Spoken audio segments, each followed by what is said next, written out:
చిన్నప్పుడు తెల్ల గౌను వేసుకున్న ఒక ఆడపిల్ల బొమ్మ ఉండేది. వాడికి అదంటే పిచ్చ ప్రాణం. ఒకనాడు తెల్లారుజాము నిద్రలేచేటప్పటికి ఏడుస్తూనే ఉన్నాడు, బొమ్మ కనపడ్డం లేదని. ఎందుకురా ఏడుస్తావు? ఇంకోటి ఇస్తాను, కొనిస్తానులే అన్నాను. కాదు, నాకు అదే కావాలని పట్టుదల. అన్నం తిండు, పడుకోడు, బాధపడుతూనే ఉంటాడు.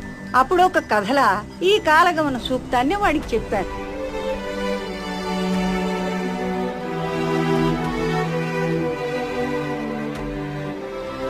కాలం ఖగే మృగే నగః శైలసిద్ధ దేవా మహాశయ కాలం సమానవర్ధంతే యథా భావ యుగే యుగే. దీని అర్థం ఋషులు, సిద్ధులు, దేవతలు, పక్షులు, జలపాతాలు, మృగాలు ఇవన్నీ కాలాన్ని